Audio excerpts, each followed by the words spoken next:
Hello everyone, welcome to my channel. I'm Jordyn and welcome to a reading vlog that I never thought I would make. I have had this idea for quite a long time to do a reading vlog titled Non-Fantasy Reader Reads Fantasy Books. I really don't know if I would have picked these three books to be the books that I'm going to try, but here we are. I am about to try three of the most popular fantasy books of all time within two series, and we'll see how it goes for me. I am actually doing this intro after I've read the books, which I don't normally do because I like for it to be a surprise too, but this video, it did not turn out how I thought it was going to turn out. So what I will be reading or attempting to read are the first two books in the, is it called A Court of Thorns and Roses series by Sarah J. Maas. So A Court of Thorns and Roses and A Court of Mist and Fury, ACOTAR and ACOMAF, if you will. And then I'm also going to be reading Fourth Wing by Rebecca Yarros. Again, these are so popular. I am expecting that most people watching this video have already read these books. And if you haven't, I'm guessing you're not planning to. That might not be true. And if that's true, feel free to put this video on the back burner and come back once you've read them if you're wanting to. But if you've already read them or you never plan to, I am going to make this video spoiler filled so that I can talk through all the details of these books as I'm reading them, and then I can talk much more specifically about what I'm enjoying and not enjoying as I go through them. Like the title says, I am not a fantasy reader. I am self-proclaimed to be kind of a fantasy hater. I always say I like my books to be realistic, and I've just never been drawn to fantasy plots and settings and characters and creatures and large amounts of world building and having to wrap my mind around magic systems. None of that sounds fun to me, and I've never really had good experiences reading books that have fantasy elements within them. But at the same time, I also often say that I like to stretch myself sometimes. I like to try reading things outside of my comfort zone because interests change, preferences change. I'm evolving as a reader all the time. And at the end of the day, I'm the type of person who likes to know what other people are talking about. So to be honest, I'm just kind of nosy to understand what these books really are about and be able to understand the conversations about them that I'm seeing on the internet. Whether or not I enjoy the books is not really as important to me as giving them a try and just being in the know to what they're about. So that's the plan for this video. If it sounds interesting to you, stick around and get ready to go along with me on the journey to try some of the most popular fantasy books as a non-fantasy reader. All right, my friends, I was not planning on doing my first update here in the Walmart parking lot, but here we are. I am 20% of the way into A Court of Thorns and Roses, and I just have so many thoughts that I need to start documenting them so that, you know, I can make this vlog worthwhile. So 20% in, I have many questions, some of which I know I can answer for myself, some of which I'm hoping will be answered for me by the end of this book, or potentially further into the series. Some of them I'm guessing I will not get answers to, and I'm hoping that some of you fellow readers can enlighten me about after posting this vlog. It's also interesting because I feel like I'm coming into this with many preconceived notions about this book and just fantasy books in general, but I don't read a lot of fantasy books, so they're not really based in fact or like my own formed opinions, but I do follow many fantasy booktubers. I've heard many people talk about fantasy books, and so I feel like I've absorbed a lot of what they're saying, but I haven't read the books to like validate those opinions or assumptions. So this will be an interesting learning experience, kind of matching what I've heard about this book and about fantasy or romantasy books in general and what I actually read for myself. So let's start with the plot of this book. We are following our main character named Feyre. She is a girl. And one of my first questions is, I don't know how old she is. I don't know if it told me and I missed it or if it doesn't say, but I'm gonna have to find that out because one of the things I feel, I don't know, curious about learning is, so as far as I understand, this is a fantasy romance series. Romantasy, if you will. I'm not sure if those are exactly the same things. And so as far as I understand, there's going to be some explicit scenes, there's going to be some sex scenes, and I'm curious if this is a young adult book series and we're going to get those scenes. I feel weird about reading about underage characters doing that stuff, but also she doesn't read as a full-grown adult, so I'm gonna have to find that out. Also, when was this book published? Because she is a bow hunter and it's very much giving The Hunger Games and Katniss Everdeen. I'm guessing that was pulling inspiration and not written first, but I'm gonna have to fact check that.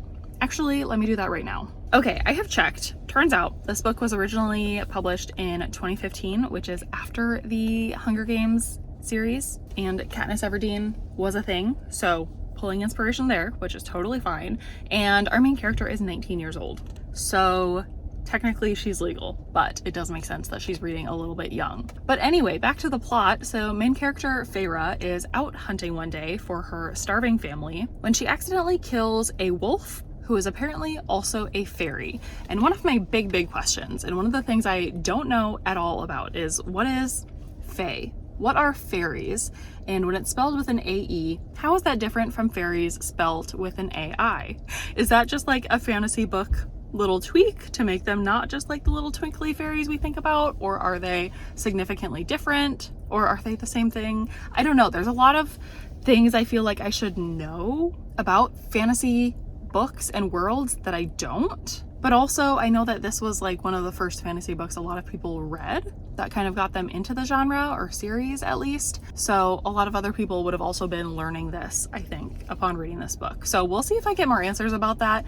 But I have no knowledge of what fae is, what fairies are, what I'm supposed to be picturing in my mind, and like what this character is who is apparently a fairy that turned into a wolf. I don't know, but our main character killed him. And apparently this really upset another fairy named Tamlin. Tamlin, I believe, is our other main character and like the love interest of the book. He's pissed off that she killed this wolf, who is apparently his really good friend. So he captures her, and as far as I understand, is taking her back to the fairy land. Main character Feyre is a human, and I guess there are all kinds of like warnings and cautionary tales against going to the fairyland, but she has no choice. She's being captured. It was funny when this was happening, not funny, but the dad, our main character's dad, was like, you should go. Like he made no attempt to save her, which I understand, like the alternative to her going to this land was being killed. Of course he didn't want her to be killed, but he put up no fight when it came to Feyre being captured to this fairyland. But yeah, that's basically where I am now, is that Feyre has gotten to the land. She's been put up in this, I don't know if it's a castle or whatever, with Tamlin. He's made it clear that she doesn't have to live there if she doesn't want to, but she does have to stay within the fairyland. And it's very much giving Beauty and the Beast. And as far as I understand, this is a loose Beauty and the Beast retelling. So I'm following it so far. I don't really have an opinion yet on whether I'm enjoying it or not. I am just like along for the ride. My eyes are open, my ears are open. I'm just absorbing everything that's coming before I start forming any opinions. And so yeah, that's what I'm gonna keep doing. But I think those are my questions and comments that I have so far. But as I get further into the book, I will come back with more thoughts. I'm sure I'll have more questions. Hopefully I will continue to get more answers. So we'll see how it goes from here.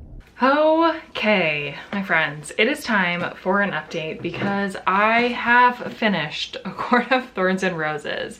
And I'll be honest, I'm not going to be able to summarize this book for you. In fact, pretty much immediately after finishing this book, I did go ahead and watch a full summary video on YouTube about this book, even though I had just read it, because I didn't absorb it all the first time, or I didn't absorb it all while I was reading, I should say. There's just something about fantasy that just doesn't fully connect for me. It's definitely because it's not set in the real world. I just feel so disconnected from the fantasy world in here. It's like what's being told to me, it doesn't make sense, because it feels like I can't rely on my existing knowledge of how the world works to also apply in here. So then I feel like I know nothing. And it just feels like I missed some things that I am supposed to have already known and assumed, but then also some things are said and explained that don't match real life. So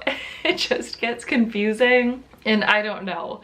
All that to say, I am not going to be able to fully summarize this book, but I will link the video that I watched that does summarize this book just in case you also want to get the full plot with all the spoilers and everything. Even if you've read this book in the past, I do think it was a really well done video, and it definitely helped me kind of understand everything that happened in here. So instead of me trying to recap what I read, I guess I'll just tell you what I liked and I didn't like about this book, because there are both. Let's start with the negative. Like I said, the whole fantasy world, it's just a really tough sell for me. And I don't feel like I came out of this with a better idea of what fae is or are, and what fairies are, and what they look like, and what they're capable of. It's still very, very, very mysterious to me. And I'm not really sure that that's something that will ever really click. So I'm kind of just proceeding, acknowledging that I don't really get it. My favorite part of this book was definitely the trials that happen kind of throughout the second half. Any kind of game element in a book I enjoy, and I also just like kind of the action that comes out of a trial type situation like this. I find it a little weird and unbelievable when it comes to like this whole grand trial situation being set up for just one person. Like, it's easier for my mind to wrap around like the Hunger Games, where it's like this huge spectacle that's also an event that rich people make bets on, and it's something that people make money on. So of course they're incentivized to keep putting on this event. Whereas a trial situation like this, I just keep thinking like, who's sponsoring this? And I'm sure money is not the same in here, but I don't know. But you know what I mean? It's just a lot going on for like one human. But regardless of that, I did enjoy the scenes of the trials, even if I couldn't fully picture everything that was happening. My favorite character in here, I will say, is Lucian, the best friend of Tamlin. I thought he was really funny, and I really liked the relationship between him and Tamlin, and even some of the banter and the what I assume is a platonic relationship between him and Feyre. That was pretty endearing, so he is definitely my favorite character in this whole book. I'm somewhat intrigued to see how things progress in future books with Rhysand, and like what his role is and what his relationship with Feyre becomes in the future. I feel like this is a series where people have different ships that they make and stuff.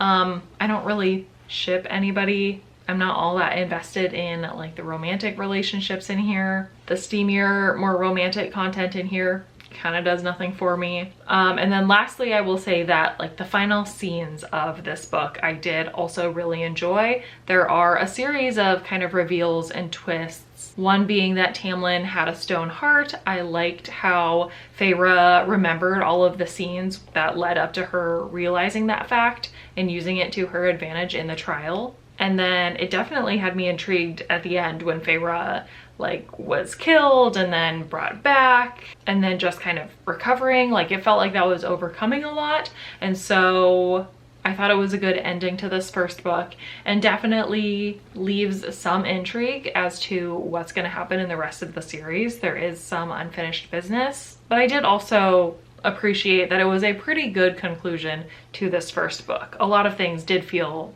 pretty concluded. And so now I am going to go ahead and read the second book in the series. I have been told to at least give the first 2 books a try before making any final judgments as to whether I want to finish the series. So I'm gonna do that. I don't really know what I have for expectations, but I guess I'll be back once I have at least started that one, and then I'll let you know more of my thoughts and feelings, and we'll decide if I'm becoming a fantasy girly.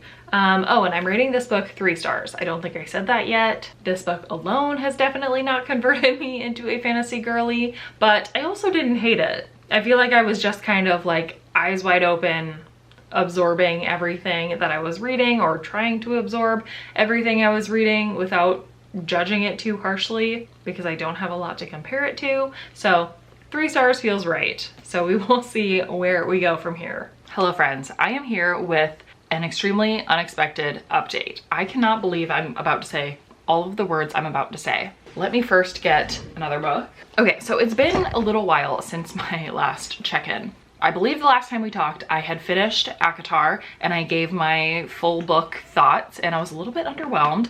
Since then, I have been reading A Court of Mist and Fury. I think I'm about 40% into this book, and I should have checked in by now.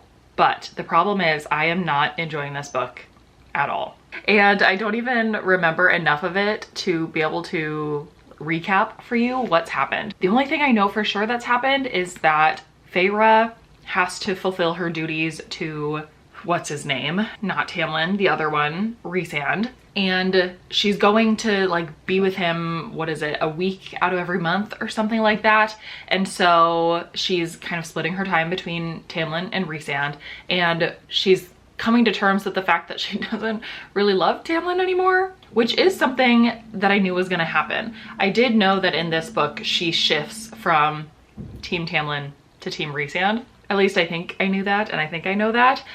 So I definitely was feeling the shift of our main character's feelings, and I was also starting to like Rhysand. He was basically teaching her how to read, and let's see, I think I sent a text to my friend with a couple other thoughts, so please hold while I find that. Oh yeah, okay, I had texted her when I was 12% into this one, and I told her I could do without the mid-intercourse serious conversation at the start of the book. Because yeah, that's like how this book started out, was Feyre and Tamlin were in the middle of doing their business, and apparently that was the only time Sarah J. Maas thought that they should have a serious conversation. And it was definitely intended to show like the disconnect between them as main characters, because I told my friend, it was basically Feyre being like, I don't want to be called a high lady, and Tamlin being like, no worries, because there is no such thing. And Feyre being like, well, Lucien said, and Tamlin said, I don't want to hear you say another man's name right now, and then growling at her or something. So like Feyre was expressing some discontent with like her position in this court, and Tamlin was kind of being dismissive and then weirdly possessive over her while they were in the middle of intercourse. So like weird moment to be insecure about your relationship with her. And the growling, I cannot. And then I was also texting my friend, shout out Lisa, about the word female and male, or the words female and male being used in here, because I was double checking with her. She is a better English writer than I am. And it was my understanding that female and male are not nouns. So like you shouldn't call someone a female. Like that's not proper English. And it's the type of thing that really grates on you when you know that. Female and male are adjectives. They're descriptors of people. So you can be like a female human, or you can be a female astronaut, or whatever you want to say to describe the person. But like just saying she's a female, it gets under my skin. It just feels weird. But anyway, I checked that with Lisa, and she said not an appropriate English, but SJM loves it, because in this book, female and male are littered all over the writing. However, it took me a little bit more time to understand that, wait, these aren't people. So actually calling someone a man or a woman is technically not correct, because they're not humans. So male or female is kind of the stand-in for that.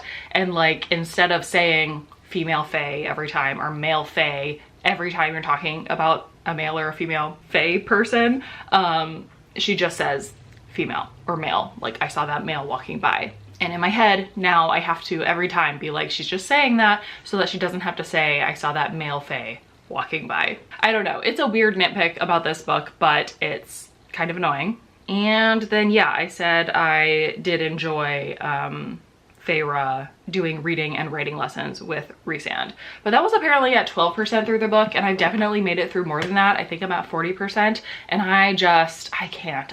I'm not interested. I know that Lisa, my friend, has told me that the second book is better than the first one, and if I have a chance of liking any of these books, it's going to be this one. And I've seen similar reviews of this book online. I just cannot. I can't get into it. I'm not enjoying it. I don't like the characters. I don't care who they end up with. I don't care. So I am DNFing this book, and it feels good to just say that, to finally say that, to be able to put this book down. Like the idea of reading the rest of this book feels like torture to me, and anytime I say that, I've said that multiple times on my channel about books I'm DNFing. Anytime I say that, I know it's the right choice to DNF. So I'm doing it. I'm DNFing the ACOTAR series. I'm not continuing. I don't want to. I don't care. I went onto Goodreads to look up more reviews of that book just to make sure I'm not going crazy with what I've seen people say about it.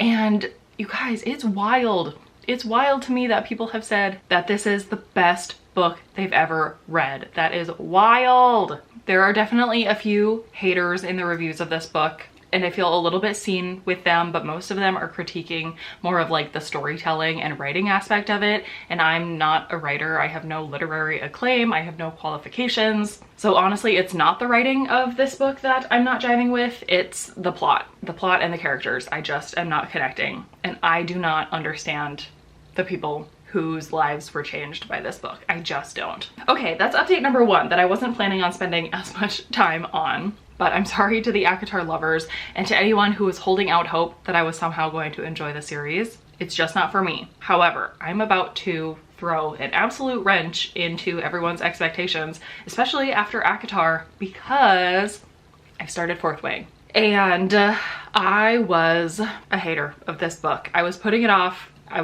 I think I've said I was never going to read it because I don't think it's for me. Definitely because it's fantasy, definitely because it has dragons, definitely because I've heard things about what the dragons do together and what that means for the humans, and like dragon smut and like telepathic dragon / human intercourse. It's weird to me. I haven't gotten to that part of this book yet, but I have started this book. I have gotten to page 184.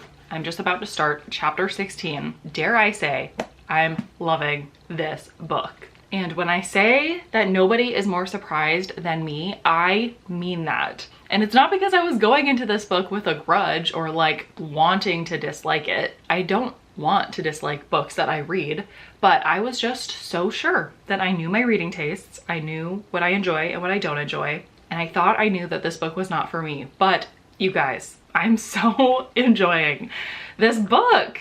Okay, let's give a little bit of a synopsis for anyone who doesn't somehow know what this book is about, or if it's been a while since you've read it. Like I said, I'm gonna go into full spoilers because I'm assuming that anyone who wants to read this book already has, and I'm assuming that anyone on here who assumes that it's not for them doesn't care if they get spoiled. But I will just spoil what I've read up through so far. So this is about our main character named Violet, and she lives in this world that is magical. It's a fantasy world, and she is going to college, and her mom is the, what do they call it? The commanding general of the school. So she is a person of great power and privilege. Violet, her entire life, has assumed that she was going to this college and pursue becoming a scribe, which I don't know a ton about because she doesn't end up doing that, but something related to like maintaining records, knowing history, and just being an overall like knowledgeable person about the history of this world, and relying on like intelligence, mental skills, things like that. Okay, please hold. I have to replace my battery. Okay, where was I? Violet thought she was going to become a scribe, but at the start of this book, her father has somewhat recently passed away, and her mother has decided that Violet is going to go to school to become a dragon rider. And Violet does not think she's cut out to be a dragon rider. Again, it's not what she grew up believing that she was going to become, so she's super unprepared. On top of that, she has physical limitations that she really thinks is going to hold her back from being able to become a dragon rider. I've seen some discourse about this book and whether this is good representation of chronic illness and chronic pain, because as far as I understand, it's never specifically or explicitly stated what Violet has, if she's been, you know, diagnosed with anything specific. And so that comes with, I don't know, just some uneasy feelings about what exactly Rebecca Yarros is trying to convey through Violet, if she's trying to give chronic illness representation. I've seen some people say that they do feel very represented and seen in Violet, so I think that's a positive thing. But again, I've seen kind of both sides of the coin, and I don't have an opinion on that. But it's important because Violet just feels physically at a disadvantage for what it takes to become a dragon rider, because it is all about passing physical tests. So from there, she starts this book, she starts college, she's 20 years old, and she starts by pursuing the dragon rider path. And the parts of the book that I've read so far are basically the introduction into this program, and it's Violet going through a number of challenges in order to be like accepted into this dragon rider program. And I am loving so much about this book. It is so far for me a completely perfect mix between Hunger Games, Divergent, and Harry Potter. Hunger Games and Divergent are two book series and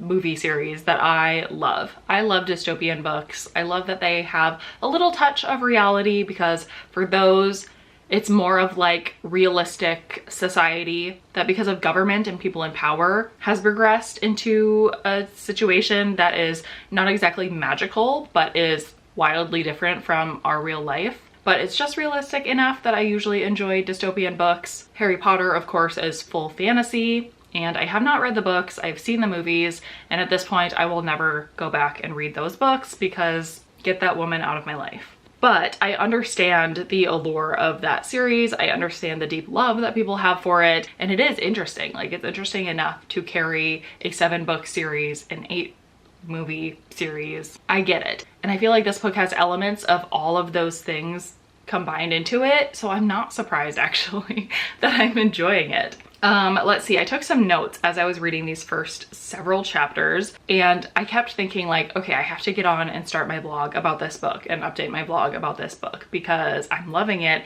and I have things to say, but I'm not in a time or place to be able to update the blog, but I'm able to keep reading, so I just kept reading. But okay, some things that I wrote down at the very beginning is that I enjoyed all of the entry challenges that Violet has to go through to get into this college, or to get into the writer program. I like the love triangle that was brewing from basically the very start. You've got a character named Dane, who is Violet's childhood friend, who's very much giving the Gale perspective from Hunger Games. And then you've got sort of this bad boy guy who from the start, like, his family is rivals with Violet's family, but it's very clear they have an attraction to each other, and is very much giving Triss and Four from Divergent, if I'm remembering that correctly. So interested in that love triangle, that's fun. And then at the very start, there was a death of a likable side character, like in the very first challenge,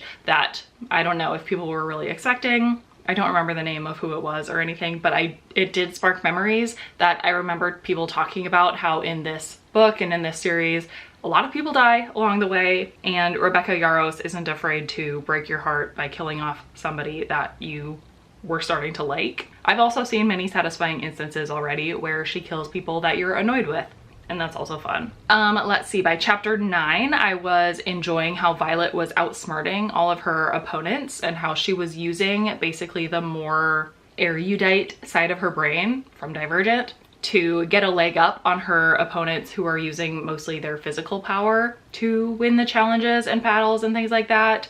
I like that Violet is having to overcome her physical disabilities with her mental prowess, and it's working for her. And overall, I was just really liking like the training sequence. It definitely felt like Divergent and Hunger Games again, because it's just our main character basically leveling up in her training. And not only does she continue to use her mental abilities to get ahead, but also she's working on her physical skills and strength. And I like that. And chapter 11 was presentation day. So it was basically like their second big challenge, where they had to go through this kind of obstacle course called the Gauntlet and onto the flight field to see the dragons for the first time.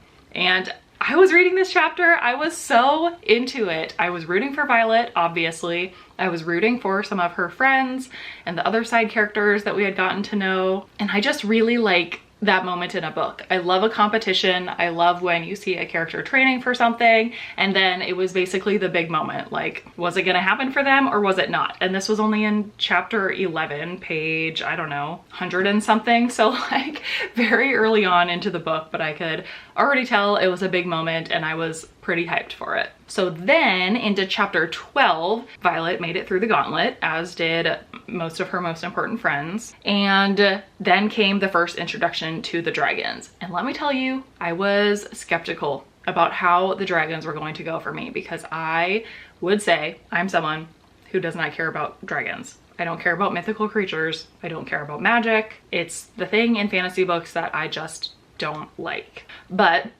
it was kind of cool when they were walking through the, whatever it's called, the field or whatever, with all the dragons lined up on the side. It felt very much like the Hunger Games parade of tributes that they go through, where like they are the spectacle, but it was kind of interesting also having the dragons by them because they were still kind of in danger because dragons are known to scorch people whenever they feel like it. So like the candidates or whatever they're called were walking through the center. They're scared of the dragons, but they want to impress the dragons.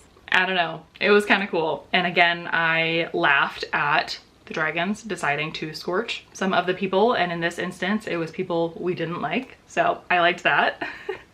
And then chapter 13 was the threshing, which is when the people who have made it through this period of training in school then get to go out and basically try to approach the dragons, and if the dragon and the rider agree, then they basically agree to be bonded, and the student gets to become the rider of that dragon. And basically there's always like a 1-to-1 match, or that's the intention, is to have a 1-to-1 match. Like a dragon will only bond to one rider, but also some of the candidates don't always get chosen every year, so it's still a kind of nervous time where some of the students are like, I hope a dragon picks me. And it was fun reading about like the different types of dragons and how they kind of have different personalities to them. And I was definitely trying to predict like what dragon is Violet going to bond to. I was hoping it was going to be the big black one that was introduced. It was like the biggest dragon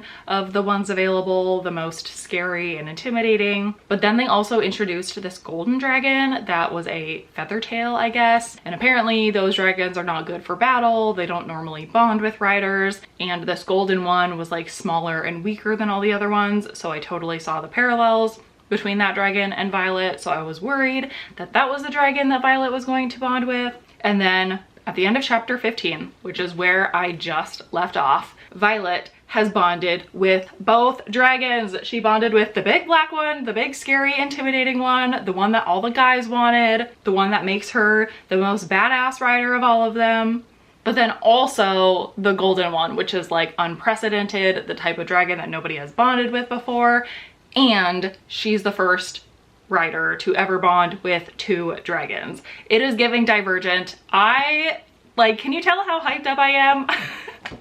I am so surprised, but I am so into it. I'm so excited to see what happens next. This is about to send everybody into a huge tizzy because nobody has bonded with 2 dragons before, so nobody knows what this means, and I am here for it. And I'm just loving it. Like I said earlier, I'm not nitpicking writing, like unless there's something that really sticks out to me that is awkward or something, then I guess I would pick it out. But that's probably the #1 critique I've seen of this book from other fantasy readers. If they don't like this book, it's because it's, I don't know, juvenile and the writing isn't very good. It's very simple, but I'm liking it, and I think obviously so many other people love it so much they can get past all of those writing qualms. So I really don't have any problems with this book, and I'm so shocked. And I mean, at this point, I hope that that continues through the rest of this book. And if it does, I'm going to have to revoke my fantasy hater card because I don't get to say that if I'm enjoying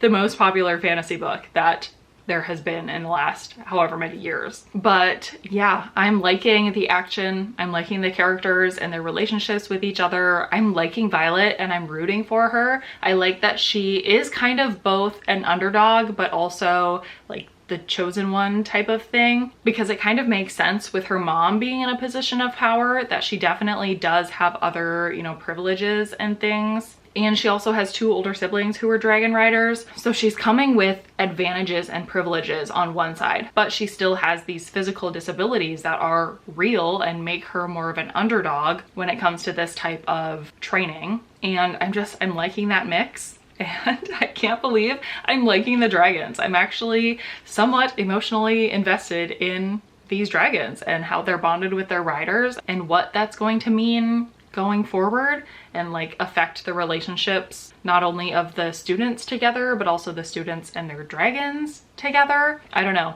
I'm intrigued, But that is my update. And I'm gonna get back to reading this right now because I'm so excited about it. And yeah, I probably will be back before I finish this book because what did I say? I'm on page 184 and I think there's over 500 pages in this book, so I'm not even halfway yet. So I will try to update once I get further into it, past the halfway mark, and then we'll give you my final updates, of course, after I finished the book. And the good news is I will not DNF it. I'm sure I will finish this one. And let's just all cross our fingers that I continue enjoying it as much as I am right now. I can't believe this is the experience I'm having, but I am here for it.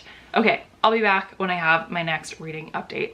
Okay, welcome to my bedroom and some pretty atrocious lighting, but I have to update you again because I have yet again been cruising through Fourth Wing. I had to stop myself to make this update before I just go ahead and finish it. So I am on chapter 28, page 346. And let's see, according to the audiobook, that is 66% of the way through the book. And I'm still really enjoying it. We're definitely shifting away from like fun college vibe stuff and into some real life, real world,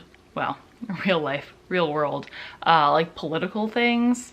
I don't know, there's still some of the challenge stuff happening. Let me consult my notes on my phone to recap everything that has happened since my last update. Okay, the mated dragons situation has come. This is one of the few things that I knew about this book, or I had heard about this book before ever picking it up. And that's that the dragons in this world have mates, makes sense, as many animals do, but the way that the humans in this world bond with their dragons makes, like, the connection is so strong that when the dragons are mating, that feeling of lust carries over to their riders. So like those feelings get all jumbled together, and that sounds really silly on the surface, and I still think it is a little silly, even reading it within the context of the book. I can understand why some people are not bothered by that. And I'm not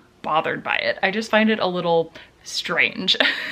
And like, in my opinion, I think the book would have been just fine without it. I think Violet's love interest in Xaden would have been just as strong and compelling without this element. I think it just makes it a little bit weird when it doesn't have to be. But again, I'm not a fantasy reader, so this type of like world building, extra powers and connections with people, like it's not my thing anyway. So who am I to really judge it?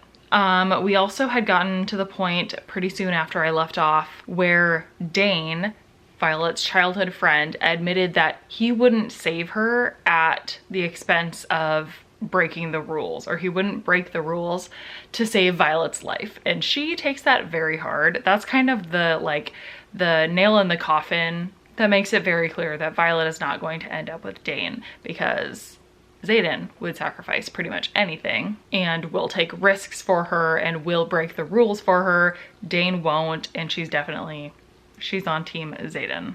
I also was starting to get very curious about what Violet's signet was going to be. And then something crazy happened when there was a nighttime attack on Violet, and Thorns, Violet's dragon, the big black dragon, kind of helps save Violet by waking her up, like through his connection. And Andarna really ends up saving Violet because she's able to completely channel her powers, the golden feather-tailed dragon powers, to Violet in order to save her life. And she has the power to stop time. And that's a big deal for two reasons. First is that whole channeling of power thing and like completely giving powers to the rider doesn't happen with the other dragons. Like the way a signet is developed is it's more like a dragon plus rider combo superpower. Like it's the bond and everything that makes the power manifest in the human, but it's not the dragon's powers directly transferring to the human, is how I understand it. But in this case, it was different. It was Andarna's powers completely transferring to Violet. And the power to stop time is completely unlike any other power that most of the other riders have. Like, it's extremely, extremely powerful. So after this attack happens and there's like a big debrief between Violet and Xaden and their dragons, and they all agree not to tell anybody about what happened, to not tell about the power channeling from Andarna to Violet, and also no word about what that power is because it's so powerful. It would definitely make Violet at the very least a target amongst her other rider competitors, and at the most like could get her killed by the government or the officials because it's just too powerful and too dangerous. Okay, then we got into some little bit more like lighthearted fun type of things in the college because there was a squad battle that happened. Also, this is my Kindle holder, don't mind that. But like a little competition between the squads that I guess normally wouldn't have any real stakes to it, where like the winner would get only bragging rights. But at this time, they announced that the prize would be that the winning squad would get the access to shadow a battle happening like actually at the front lines. So all the students were like, great, now we just get to win the chance to die or like another chance to die. And the squad battle happened. Of course, Violet's squad wins, and in that battle they end up uncovering some information that reveals that like some things are happening in the real world that the students are not privy to. And that's also in addition to another thing that Violet found when she was, I don't know, doing something. She's finding out that like things are maybe not as they seem and they might be in more danger than they thought. And I'm sure this will come up towards the end of this book. Like, I'm sure they will get into a real battle with other enemies. And that's probably where like the climax of this book is going to come from. I don't know for sure, that's just what I'm assuming because that seems to be what it's leading up to. And I'm thinking it also has something to do with like Violet's upbringing, telling her that the rebellion was bad, but I think she might be about to find out that actually the rebellion was onto something and like the actual government and people in power are corrupt or whatever. So I feel like there might be a shift that happens and Violet maybe joins the rebellion. That would be very in line with like common dystopian themes and plots that happen in other books and things. So would not be surprised about that at all. And let's see, anything else? Okay, Violet is also starting to get her powers, and Xaden is kind of giving her lessons on how to control her powers, how to channel them when she needs to, how to put them away when she doesn't need to. And they're just having lots of lessons together. And then they did officially kiss for the first time, and they've made their attraction very well known to each other. So I guess that is going to continue to develop. So as far as I know, coming up is War Games, another like challenge type situation. I'm not sure exactly what it is. And then I'm quickly coming up on the end of the book. So I will just plan to go ahead and finish it, and I'll give you my final wrap up and check in after I've finished the book, and we'll see where this lands. I don't know. I am not normally a big fan of like action sequences, which is definitely kind of a common climax for dystopian fantasy type books like this. So I'm not imagining I will love the end of this book compared to the beginning and all of the, you know, trials and challenges and things. But then again, this whole book is turning all of my assumptions upside down. So who the heck knows? I might come back to you and tell you this is a 5-star book. Anything could happen. So I'll be back once I finished it and can give you my final thoughts on Fourth Wing and wrap up this video. Okay, you guys, time for my final update. I finished Fourth Wing. I am so shocked at my experience reading this book. I flew through it faster than I ever thought I would. I enjoyed it more than I ever thought I would. Is it a 5-star book for me? No, I'll say that off the bat. I do understand why it might be for some people. I understand that this is some people's tastes, like to a T, and is a 5-star book for them. I love that, I get it. I am no longer a Fourth Wing hater. I don't think I ever was a hater in the sense that I judged people for enjoying Fourth Wing. I absolutely know that it's not really my place. as a non-fantasy reader, but I had definitely seen some controversy over this book, and while it's wildly popular, I've also seen a fair number of booktubers specifically and just reviewers be critical of it as well. And I didn't want that to be me. I wanted to give it the benefit of the doubt and hope that I would enjoy it, but honestly, I didn't really think that I would, and I did. I didn't really take any notes while reading the very last part of the book. All that I wrote down is that Violet received her signet here in the last third of the book, and it is to control lightning, which is a pretty awesome signet to have. Unfortunately for Violet, at the time that she discovers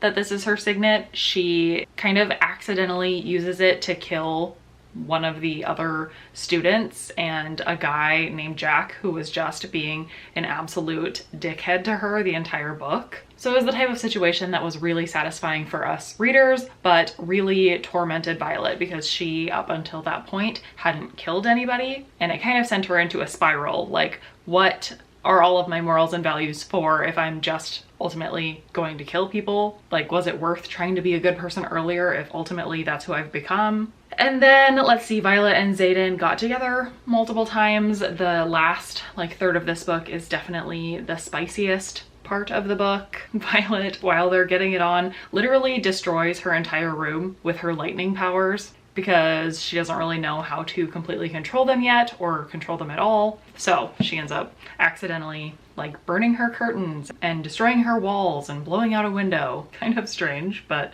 it happened. And then while they were getting it on once more, they all of a sudden, Violet and Xaden, get a knock on the door and they're told that they are under attack. So they're not really sure what that means, but they get ready, they go to the whatever collection spot, and then they find out that they're not actually under attack. It's the last war game going on as part of like their training and their things they have to go through at the school. And this part was a little bit confusing because it basically was set up to be like a 5-day sample battle, or like where they would go out and test themselves for 5 days as if they were on like a 5-day mission or whatever. And then when they're doing that, they have some battles with like the other, I don't know, quadrants, no, not quadrants, with the other like wings and sections or whatever they're called, like the different groupings of students. But then it kind of turns into a real battle, and Violet gets a whole bunch of revelations about what's really going on in this world. She finds out that the people closest to her have been keeping secrets, including Dane, who had been basically reading Violet's mind without her knowing in order to further his agenda as a loyalist person in this society. And then Xaden has also been hiding things about the rebellion because ultimately that's who he is aligned with. That's who he's been kind of cultivating an army for. And now at the very end of this book, after a pretty long like actiony sequence, lots of dragon fighting, a couple people die, this book basically ends with Violet learning that all of these betrayals have happened to her and all of these secrets have been kept, and this revolution is being started, and she's on the side of the rebellion by being with Xaden. And that's that. She gets really wounded in battle, so at the very end of this book she's like kind of unconscious, or she's regaining her consciousness and she's hearing the people around her talking about what's going on. And then the last couple of chapters, 1 or 2 chapters, we actually switch to Xaden's perspective, and it's kind of funny because he's just talking about how brilliant Violet is as she's talking through all of her realizations of what is happening. And then the crazy like cliffhanger twist ending of the book is that Violet finds out that her brother, who she thought died, is still alive. He's part of the revolution, and he says the very last words of the book are, "Welcome to the revolution, Violet." So that's that. This copy and the audiobook copy that I was listening to actually have some bonus chapters in both of them. I think they're different bonus chapters. I honestly didn't really care to read them. I don't know why, but they're like from earlier on in the book. So I don't know, for some reason I don't find that interesting. Once I'm at this point, I don't really care to go back and read bonus chapters from other characters' points of view or anything, especially if they're just about the characters like being attracted to each other. But yeah, I'm shocked and surprised. I think I am going to give Fourth Wing 4 stars. I can boldly say that I enjoyed it. I really enjoyed the first half of the book when it was really focused on like the school setting and the school related challenges that they went through. But it definitely went into a direction that I expected towards the end. I knew it was going to move into more real life issues for them, more like big picture type stuff, as most dystopian books tend to do. And I also think I will continue on in this series. I'm not going to do it in this video. Obviously, we're getting towards the end and I don't own the next books in the series, so I will have to eventually get my hands on those. And I think I'll continue on. I don't know when, but I will, which is more than I can say for the ACOTAR series. To basically recap my experiences here, I did finish A Court of Thorns and Roses, and I'm proud of myself for finishing it. I didn't love it. It was 3 stars at the time, and honestly, as more time has passed, I don't have like fond memories or feelings of it. And then A Court of Mist and Fury, which maybe I would have expected to be my favorite out of all of these books, I ended up DNFing, and I've officially decided I'm not going to try any more ACOTAR books, which is fine with me because I know there's a bunch of them. And then Fourth Wing got 4 stars from me, so no like new all-time favorites or anything, but still a pleasant surprise, still a series that I will continue on with. And with this, I don't know, I feel like I'm opening myself up a little bit. I do not think I'm becoming a fantasy reader. I don't think I will pick up most hyped fantasy books, but I do think I will be a little bit more open to hearing at least what they're about. And if I come across more fantasy books that maybe lean towards this like dystopian type of fantasy, and especially one that has a fun like game element to it or school setting to it, I think I'm set up to enjoy those a little bit more. So maybe I will remain open to them. So yeah, with that, let me know your thoughts. Are you shocked that I enjoyed Fourth Wing? Or did you think I had it coming and you knew I should give it a try? Let me know your thoughts on these books. If you've read them, if you've made it this far, I'm assuming you have read these books before. If not, let me know if you would ever give them a try. Other than that, I don't think I have anything else. So thank you so much for watching this video, and I will see you in my next one.